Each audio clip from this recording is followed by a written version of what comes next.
believe it or not, the humidity in the facility or the overall environment in the facility does impact the printers, their health, the print heads, not just for DTG, but for other technologies as well. And you really need to make sure that you are in control of the environment, or at least then adjust the settings of the systems to make sure that they are operating in the best possible efficiency for the given environment.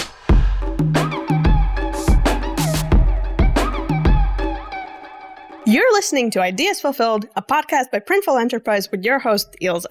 In this bi-weekly podcast, we'll meet with e-commerce and retail professionals to chat about burning topics in the retail space, as well as the challenges and sweet moments of victory they've experienced in the labyrinths of e-commerce. Today, I'm joined by Chris Ozols, Head of Operations, Strategic Partnerships, and Research and Development at Printful. Chris's team manages research and development, outsourcing partnerships, supply chain projects, and relations with key vendors. They also develop and implement ESG-related policies across Printful's supply chain. Thank you for joining us, Chris. Good to be here. Could you tell us a little bit about what you do at Printful, what your team does? Sure. So I am Head of Operations Strategic Partnerships at Printful. And my team actually does pretty diverse type of things and works on various types of projects. So you could divide it into 3 separate pillars, if you will. The first one is R&D. So that is heavily focused on technology and innovation implementation at Printful. So just to translate R&D, that's research and development, right? Yeah. Correct. Yes, that's research and development. And it's a relatively new team within Printful, but it's growing quite rapidly because we're heavily investing in new technologies and try to make sure that our existing operations are running as smoothly as possible and are basically optimized in terms of costs, productivity, etc. Obviously, quality as well.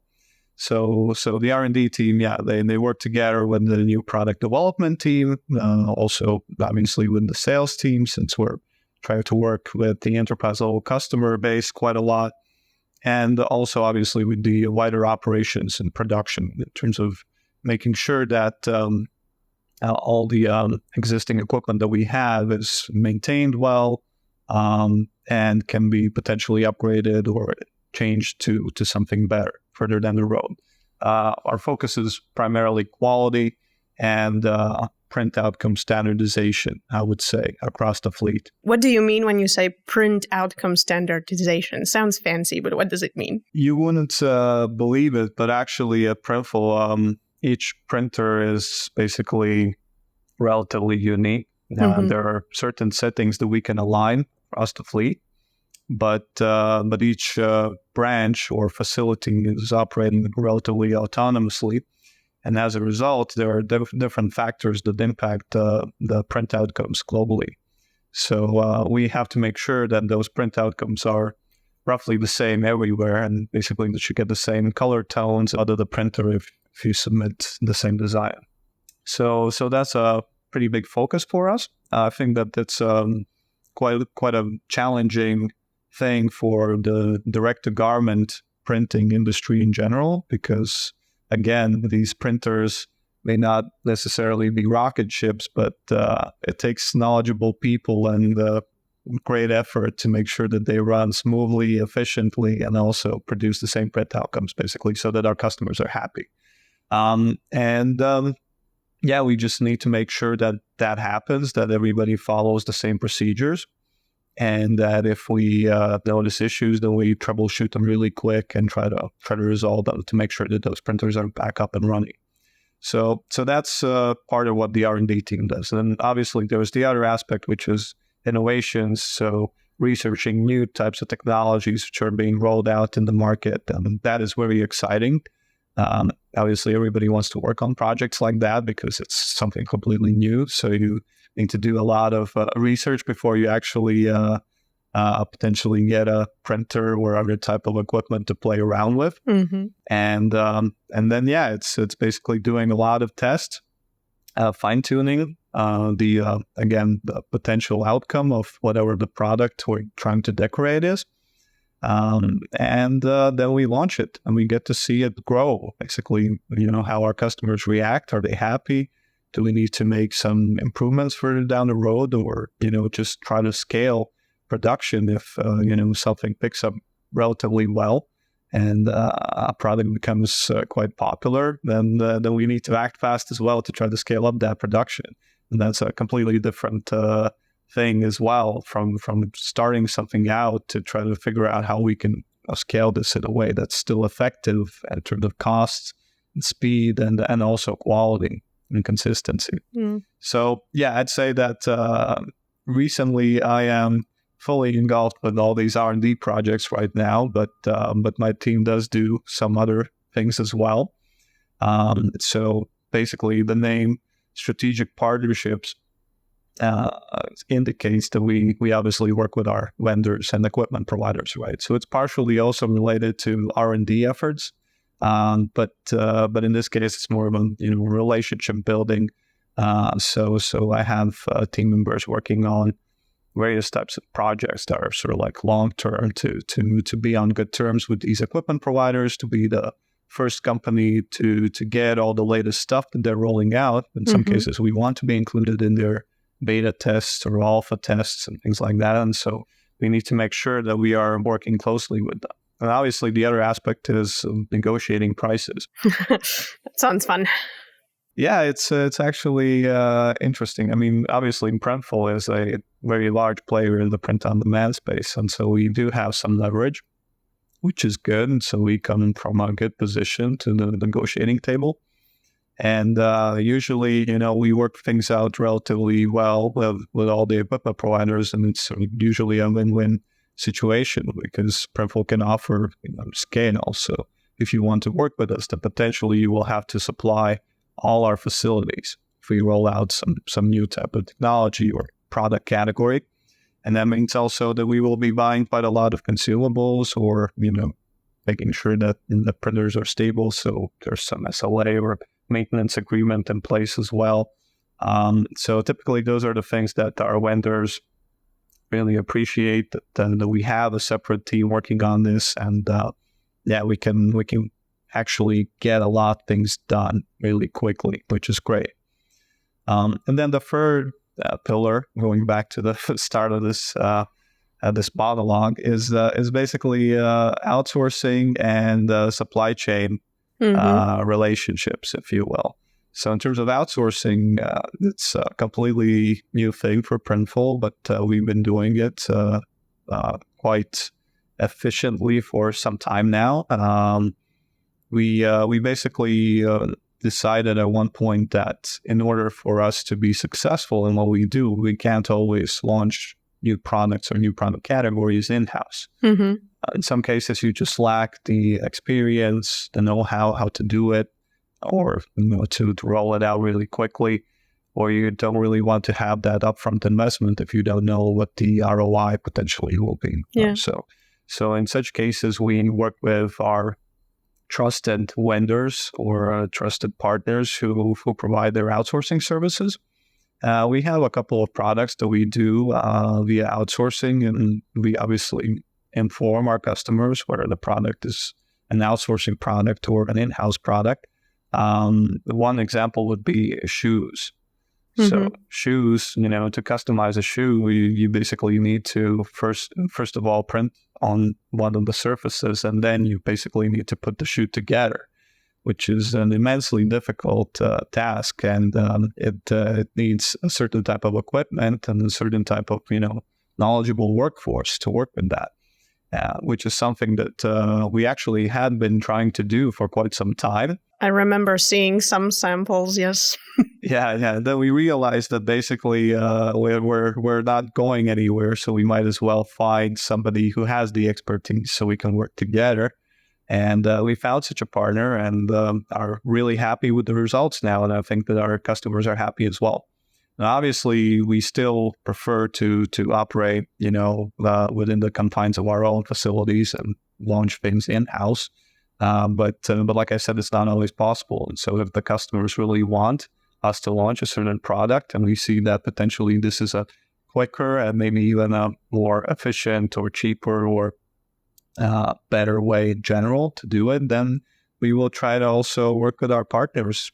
Because first of all, I think we really care about what our customers want, and obviously the customers want things today, Yes. not a year from now, right? So in some cases, it's just a quicker way to get the product out. How do you pick the outsourcing partners? Because obviously Printful has always been very open about the fact that we care about the quality of the product, and once you outsource, you're sort of letting that leash go a little bit. So how do you pick which partners to work with?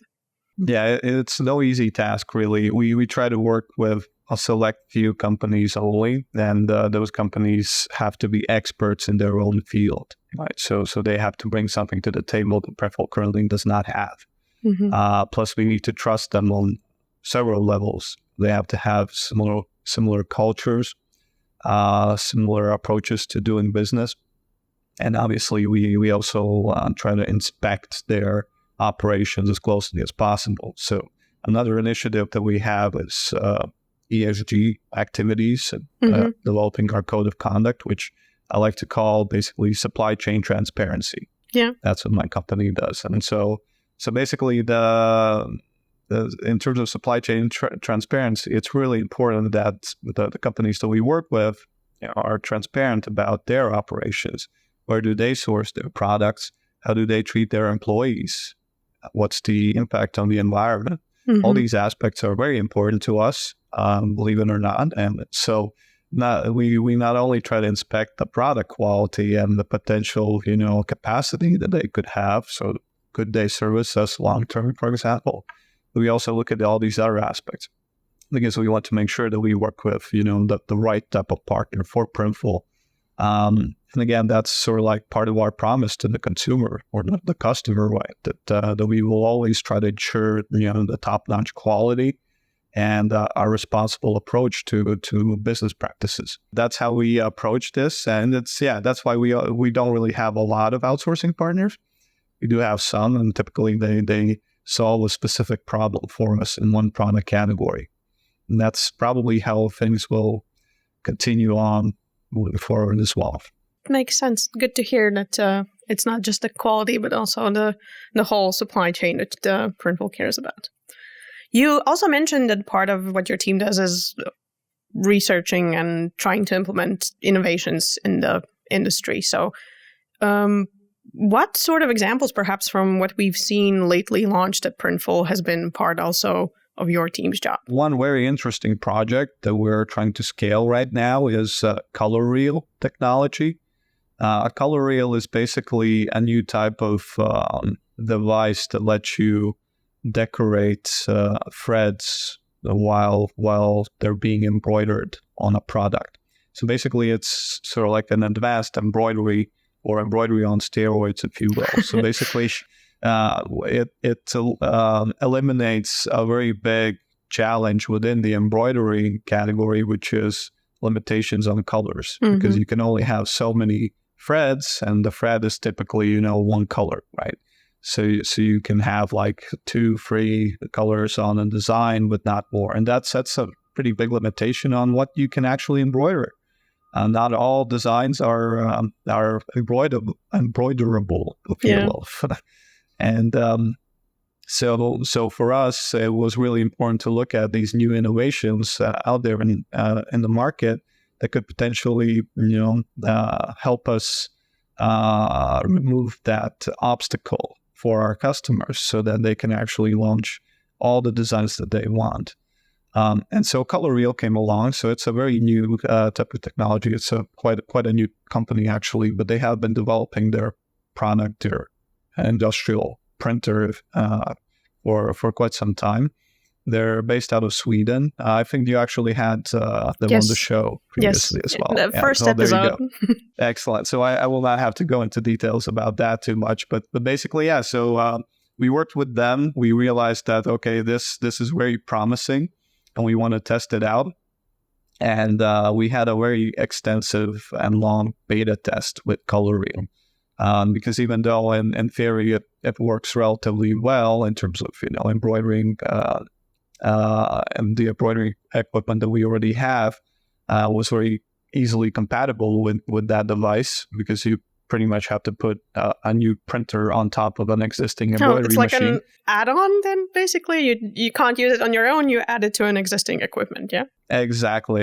Yeah, you mount it on the top, so it looks like an alien technology, basically, at the end of the day. You have an embroidery machine, which is relatively familiar to people and not very complicated, and then you put something like that on top. It looks like a helmet or something. But the technology is really efficient and really good. But we did have some challenges along the way in terms of trying to fine-tune it. So one thing that we try to stick to at Printful is not to launch things that we're not completely sure that they will work. And so we took some time to really build the trust and comfort and using this technology to roll it out to the wider audience at Printful. We did so in January, and now we're trying to scale it up. So we're adding new products constantly to the color reel category, which seems to be working well, and there's a lot of interest from our customers, which is great. The machines seem to be working very well, and we're planning to expand. So now we're already in that stage where we've proven that technology is applicable or usable at Printful. Now it's the new challenge of scaling that up in all facilities, or at least most facilities. There's a term that I've heard recently in connection to Printful, and I know that we've started introducing it, which is direct to film. Can you tell a little bit more about that part? Has your team been involved in that as well? Yeah, so yes, we have actually, and that was also an interesting development. So I believe last year or a year and a half ago, something along those lines, we actually found out, the R&D found out that there is such a thing as direct-to-film.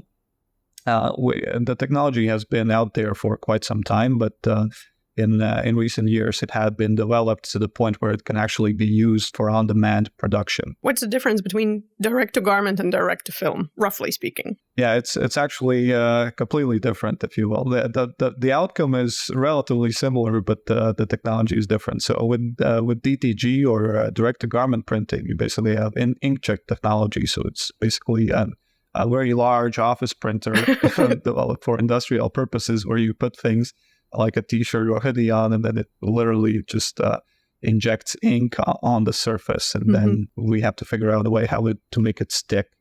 And then so we use industrial dryers for that as well. With direct-to-film, what you do is you literally print on a film, a roll of film. It's a transparent plastic surface that you print on, and then also implement glue, which is typically in a powder form.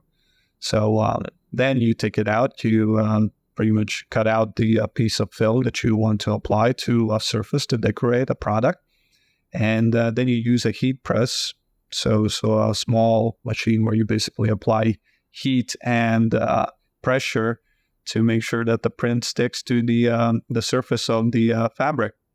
And as a result, you get a really nice print relatively quickly. They are typically known to be very durable, thick, but they also have this plasticky feel. So in my own personal opinion, they would probably not be best used for lighter garments like a t-shirt, because you can really feel the print, especially if it's large and heavy. But yeah, they work wonders on various types of product, and they actually help mitigate some of the risks that come with direct-to-garment printing, because it's even though it's relatively efficient and has a potential for large amounts of output. So a DTG printer that at least we have here is very efficient. So it gets to roll out a lot of units per hour, which is great. And it's also obviously more sustainable. But with direct-to-film, it actually helps us decorate certain types of materials that previously we could not. One, for example, is polyester materials. So basically athletic wear, outdoor wear, all these various types of products that do not work well with direct-to-garment printing. For DTG, typically you would print on, a cotton fabric, or, a fabric that has a high blend of cotton in the mix, right? So basically it opens up the doors for new product categories, which is, again, great for our customers. But then in some cases, right now in the wider industry, direct-to-film can be also applied to the traditional DTG type of product. In some cases, it does provide better outcomes. So we are exploring that area as well. Good to know. So, and where in the whole process of introducing direct-to-film to Printful we're at now? As I understand, it's available a little bit for some products for specific placements. Yeah, we're, again, we took our time. We didn't want to roll out something that we were not confident in. So with direct-to-film, we actually started out really small. We knew that there's an issue with the existing direct-to-garment technology in general, with, irrelevant which printer you use, basically you just run into the same problems. For example, you can't really print nicely on fleece materials. And we have some very popular hoodies, or sweatshirts, which are, fleece on the inside. So for us, a big challenge was to figure out how we can print inside labels on such types of product. And when direct-to-film came along, we realized, okay, well, this is perfect. We can use this technology specifically to solve this problem for us. And that's what we started out with. And for inside labels, the technology is perfect. It's really something that we're looking at probably rolling out more and more in all of these facilities. Right now, we only have 2 facilities equipped with direct-to-film printers, which is, again, something that we decided to do a slow start on and then scale if we see that the technology is actually applicable and can basically solve different problems for us. So that's one example. But then the other is, so now we're planning to roll out new products as well, not just apply this technology for a specific print area, but roll it out in general. And we actually have pretty big plans. So right now I would say we're still in sort of like an extended beta stage where we try to work with a select few customers and then also try to launch only a few products in general to see how the printers react. Because again, it's not just about the print outcome itself, but also are the printers reliable enough? It's a relatively new technology for our industry. All the equipment providers are rolling out new types of printers relatively quickly, sometimes maybe too hastily. So in order for us to figure out which systems we want to use, we need to, stress test them, basically. Yeah. And so that's what we're doing right now. So potentially we might be jumping from one technology to the other just to find the right balance between, throughput, basically the volume that you can do on the daily basis, by shift basis, and then also the quality and durability aspect. Because like I said, the prints are typically very durable, but there is some science that needs to be put into that to really nail down the top quality that you're looking for. Yeah, I remember hearing myths. I don't know if it's a myth. Perhaps you can help me understand. It was more about direct to garment, but I remember someone saying that it depends on so many factors, like one and the same printer put even in just different facilities with different, levels of temperature might work differently because of that difference in temperature. Is that true? Is that how detailed it is usually? Yeah. So that's a pretty big challenge. So if you only operate from one facility, it's relatively easy. Or if you have 2, it's still manageable. But Printful has a dozen different facilities all over the world, and believe it or not, the humidity in the facility or the overall environment in the facility does impact the printers, their health, the print heads, not just for DTG, but for other technologies as well. And you really need to make sure that you are in control of the environment, or at least then adjust the settings of the systems to make sure that they are operating in the best possible efficiency for the given environment. So let's say we have a very large facility in Mexico. It is relatively cold at times and very hot at times. That does impact the system health and reliability. It's a relatively dry environment. So that also has a pretty huge impact on the way we have to treat our systems. So we might need to put humidifiers. But then there's all of a sudden this rainy season, and then there's humid in and of itself. So you don't need that anymore. You need to actually try to make sure that it's not getting too humid, So all these things play a role because even though, like I said, those printers are not spaceships, they still are relatively complex industrial machines, and they need to be maintained very well. What we don't want to happen is a situation where one printer all of a sudden starts acting out, and basically it may go unnoticed because it's very hard to determine when you're looking at a t-shirt that has just been printed out whether or not that's the desired outcome. You can look at the mock-up file, and obviously we do inspect that and cross-reference, but in some cases the color tones can be slightly different. So actually I think that we're one of the rare companies who's trying to go above and beyond and even solve these, smaller differences that maybe the end consumer doesn't even notice. But for us, it's important to nail it down because we don't want to have a situation where somebody orders several shirts of the same design or similar design, and they get different print outcomes, even if it's, one or two printers that have been printing them only. So we try to go very meticulously into the details to make sure that doesn't happen. I hope that our customers do appreciate it. I mean, obviously you can't always win, especially at our scale. There are some, errors that happen, but we do try to minimize them as much as possible. And I think that being open and honest and transparent about our processes is key to making sure that we do build this trust and relationship with our consumers as well. You mentioned working on ESG-related projects. Can you translate us for us mere mortals? What is ESG? Sure. So basically, ESG stands for environmental, social, and corporate governance, or in some case, just governance. So it's actually a pretty broad definition. There's a lot of things that are, actually beneath the surface.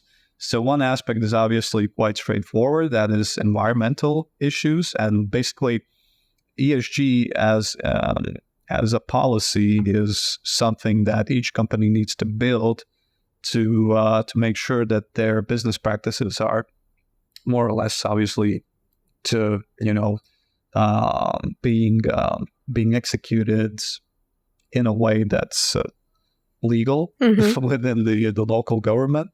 And also ethical in terms of, human rights, in terms of the way you treat your employees, and also in some other aspects. So, but let's try to break it down. So basically, environment is the most straightforward one, as I said, because obviously you need to have some sustainability policies and potentially, your environmental impact decreasing policies in place at the company. Especially a company like Printful, where we also manufacture a lot of items. Obviously, we try to make sure that we are not just, operating in a very efficient way that is, translated into a cheaper product for the end consumer, but we also try to do it very responsibly and make sure that there's not a lot of waste. So the on-demand industry in general is considered to be a lot less wasteful since you only produce items that have already been sold, which is great. But we really wanted to move forward as a company and, sort of like spearhead the way for other on-demand manufacturers in terms of, what our responsible business model could look like. And so we do put a lot of effort in these sustainability aspects.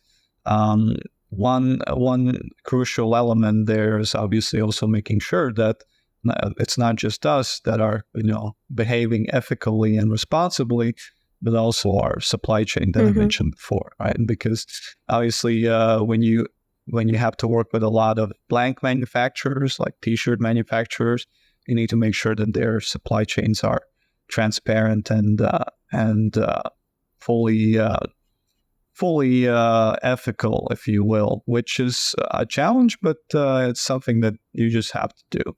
And so if you want to just break it down, you could say that the environmental aspect there is obviously so your own pollution and waste reduction, or efforts to at least understand the amount of waste that you actually have each year as a result of your business practices. Obviously, also in some rare cases, it can be about resources in general. Like in terms of our industry, that's not so applicable. It would be more geared towards things like cutting out forests, so which obviously and luckily we do not do. But obviously, there's other elements like that come along with doing business and in an industrial setting, which is, for example, greenhouse gas emissions. We need to make sure that we act responsibly and try to make sure that our footprint is as little as it can possibly be. And a lot of our customers are also very vested in this, and they care about these things. So we try to work together in some cases and really listen also to what the customers are demanding, because it's sort of like a pivotal moment right now in the wider industry in general. People have come to the realization that, okay, we need to act, right? You know, the environment is changing, there's global warming, all these other aspects. So, you know, if you're going to do business, you might as well make sure that you do it in a responsible and sustainable way, or at least be as sustainable as you possibly can. And for us, that also means that we're trying to impact the fashion industry in general, or try to make sure that, you know, what can be produced on demand is produced on demand. So we are trying to advocate for this on a wider setting across the industry, because obviously the fashion industry in general has a lot of waste. There's a lot of unsold product at the end of the day, and that it goes straight to the landfill, which is horrible. And we do believe that by making our business as efficient as possible, we could actually help some of these companies out, reduce their waste. And obviously, it's a win-win for both sides. It's more business, but in a more responsible way. Do you think everything should be produced on demand? I doubt that everything can be produced on demand. Obviously, there is a pretty big impact on the overall cost of things, because, you know, if you produce things on demand with a minimum order quantity of one unit, it tends to be a little bit more expensive. But now, with all the strains on supply chains and issues with shipping and gas prices going up and energy costs, it actually seems to be working well for the on-demand model in some ways, because a lot of companies across a lot of different industries are trying to move back their productions closer to where they are. So you could say that previously the way of doing things was offshoring production. So basically doing it in a country far, far away, where you can, for obvious reasons, do things cheaper. Maybe also those places are less regulated. So, you know, a lot of companies had to been building their industrial capabilities overseas. Now, as a direct result of these, you know, longer shipping times or more expensive shipping costs, they're trying to nearshore this production again, moving it closer to the end consumer, which is, again, great for the environment. You know, you cut a lot of CO2 emissions by, you know, operating closer to home. You also help the local communities, because typically, obviously, this, you know, moving production closer to home means creating new jobs. And so it has a lot of positive impacts on both the environment and, you know, the society in general. And on-demand manufacturing obviously is tending to also be located very close to the end consumers. It's sort of like the last leg of the journey, where we have the items ready, we produce them, and then we drop ship them to your customer, you know, in a very quick and efficient way. And that means, we cut like a lot of these CO2 emissions off, and also ensure that, you know, our business practices are obviously a lot more transparent and easily auditable compared to, you know, some of these other countries where certain industries tend to have their operations. So that's a pretty big difference there. Do you think that these supply chain issues that we've seen, I think, since the beginning of pandemic, basically, are they going to continue, or is it calming down a little bit? Well, I would say that they are calming down, but one crucial thing is that it looks like that the costs of logistics will not be going down anytime soon, if ever. So that means that also as a result of inflation in various markets, you will have to, spend more money to get the same product, because the supply chains are actually quite fragile and again dependent on these shipping planes, shipping containers, etc. So obviously, if those companies that are operating logistics are impacted by price increases, that also means that further down the road, companies like Printful are also impacted with the same price increases. So it's necessarily to adjust the pricing. But again, it really depends how you look at it, because in some ways, on-demand manufacturing at one point could actually become more cost efficient than ordering large quantities of product being manufactured in bulk somewhere else, and then have it drop shipped or shipped in large containers to a warehouse somewhere. So for a company looking to produce items, it's really important to understand, what they're getting into. Because if you order, let's say, 10,000 units of one product, will you be able to sell it off at the end of the day? Maybe you'll have to put a discounted rate on it eventually, and by doing that, you basically technically are losing money. Mm-hmm. So in some cases, just doing it, the on-demand way could be better for your business model, but it really depends. So we're not pushing this. I mean, it takes for the company itself to realize that they want to try it out and experiment with on-demand manufacturing. But if anyone is open to trying it out, then we're happy to do so and help them out, because I think that Printful has definitely scaled its capabilities to offer services to a pretty broad area of companies, depending on the products or merchandise that they want to customize. So from that perspective, I think that there's definitely a lot of room for potential growth in the future. And your team does a lot of research and just looking at the innovations that are out there. Anything exciting in the future that you're really particularly happy about or interested in how it's going to develop either in the POD industry or wider in e-commerce? Well, there are some trends going on. So in terms of literally production and also sustainability, so one aspect is cutting costs in terms of inks or consumables and things like that. Mm-hmm. You have to strive to achieve the same result using less. And I think there are good advances going on, both in the printing equipment technology and also the chemical science of creating inks and fixation agents that show promise that we can actually reduce our ink usage, if you will, which again is a more sustainable way of doing business, which is great. The other aspect is automation. So automation is obviously key in making sure that you are operating very quickly, effectively, and at a lower cost base per unit. So we are excited about some advancements in that regard as well. And then looking at the larger picture, then obviously AI is, the recent buzzword. I was waiting for you to bring it out.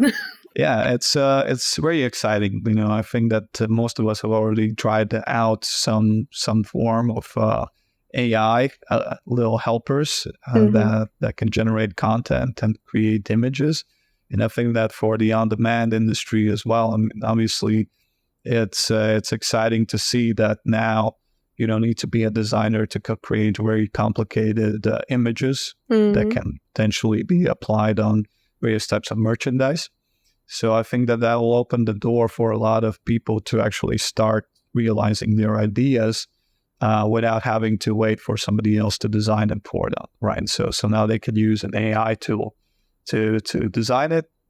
And yeah, probably in the future there will be some regulatory things in place. I'm not sure about the ownership of such content created, so that's probably up to discussion. But I do see that people are creating these crazy things now using AI in terms of designs and images and new concepts of how things are done and portrayed. So I think it's very exciting. And for the time being, I think that a lot of people will be able to generate great new original content, which is, again, something that we can help them out with if they decide to ever put it on a product. Nice.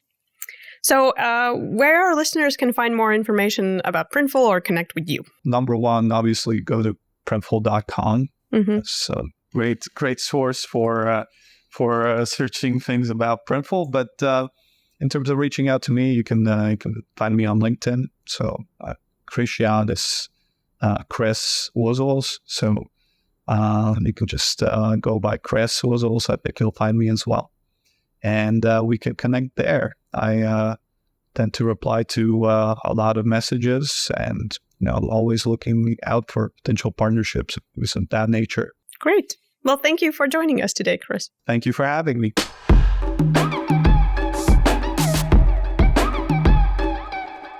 Thanks for listening to our conversation with Chris Ozols from Printful.